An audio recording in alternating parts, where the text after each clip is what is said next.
بسم اللہ الرحمن الرحیم۔ آج کی ویڈیو میں ہم احادیث کی روشنی میں اس بات کا ذکر کریں گے کہ جب مسجد اقصی شہید کر دی جائے گی پھر کیا ہوگا، اور ہم ان تمام احادیث پر روشنی ڈالیں گے جو اس بات کی نشاندہی کرتے ہیں کہ جب مسجد اقصی کو شہید کیا جائے گا تو اس کے بعد رونما ہونے والے واقعات کیا ہوں گے۔ تو جانیے اس ویڈیو میں، اور ویڈیو کو اینڈ تک دیکھیے گا۔ اب اس سلسلے میں دو احادیث ملتی ہیں کہ جن سے اندازہ ہوتا ہے کہ اس خلافت کے دور کا آغاز اس خطے سے یعنی مشرقی خطے سے ہوگا۔ یہاں پہ سوچنے اور سمجھنے والی بات یہ ہے کہ وہ مقام کون سا ہوگا جہاں سے خلافت کا آغاز ہوگا۔ سب سے پہلے تو یہ بات پورے ایمان اور یقین کے ساتھ سمجھ لیجئے کہ پوری دنیا میں خلافت کا قیام ہوگا، اور ضرور ہوگا۔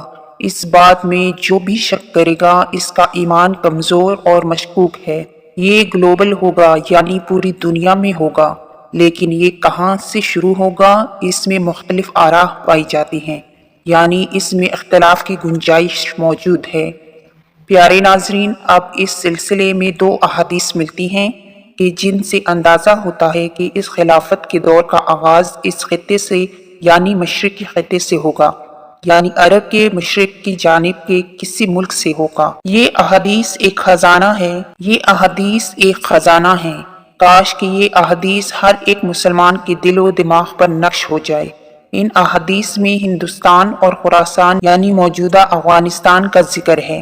ابن ماجہ کی روایت ہے کہ عبداللہ بن حارث رضی اللہ تعالیٰ عنہ نے کہا کہ رسول صلی اللہ علیہ وآلہ وسلم نے ارشاد فرمایا کہ مشرق کی جانب سے وہ فوجیں نکلیں گی، یعنی وہ لوگ آئیں گے جو عرب میں امام مہدی علیہ السلام کی حکومت قائم کریں گے۔ یہ امام مہدی علیہ السلام کون ہوں گے اس کا ذکر بھی بعد میں کریں گے۔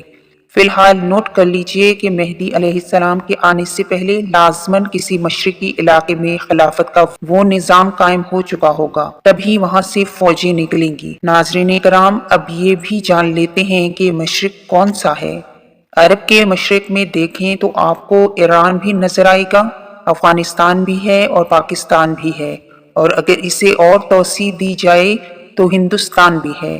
تو یہ علاقے عرب کے مشرقی علاقے ہیں، لہٰذا ان علاقوں میں سے کسی علاقے سے وہ فوجیں جائیں گی، تو اس کا واضح مطلب یہ ہے کہ ان علاقوں میں سے کسی ایک پر پہلے سے ہی نظام خلافت قائم ہو چکا ہوگا، اور وہاں سے فوجیں جائیں گی جو کہ جزیرہ نما عرب کے علاقے میں مہدی علیہ السلام کی حکومت قائم کریں گی۔ تو ناظرین، یہ سنن ابن ماجہ کی حدیث تھی جو آپ نے ابھی پڑھی اور سنی ہے، لہٰذا اب دوسری حدیث بھی جان لیجئے کہ ترمذی شریف کی روایت ہے، حضرت ابو ہریرہ رضی اللہ تعالیٰ عنہ نے فرمایا کہ رسول صلی اللہ علیہ وآلہ وسلم نے ارشاد فرمایا کہ خراسان کے علاقے سے سیاہ جھنڈے اٹھائے فوجیں آئیں گی، اور ان کا رخ کوئی بھی موڑ نہیں سکے گا، کوئی بھی ان کو پیچھے پھیر نہیں سکیں گے، یہاں تک کہ وہ یروشلم میں جا کر جھنڈے نصب کر دیں گے۔ ایلیا حضور صلی اللہ علیہ وسلم کے زمانے میں یروشلم کو کہتے تھے، اور یہ یروشلم تھا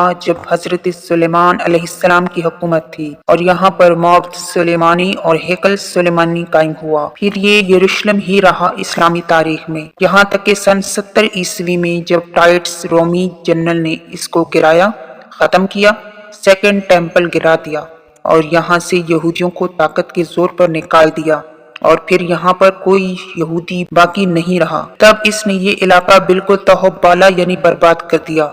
تو اس کے تقریباً 150 سال کے بعد رومن بادشاہ ہیڈریان نے اس علاقے کو دوبارہ سے آباد کیا، یہاں تک کہ 150 سال تک یہ علاقہ بالکل بنجر اور غیر آباد پڑا رہا، اور پھر جب ہیڈریان نے اس علاقے کو آباد کیا اس کا نام ایلیا رکھا۔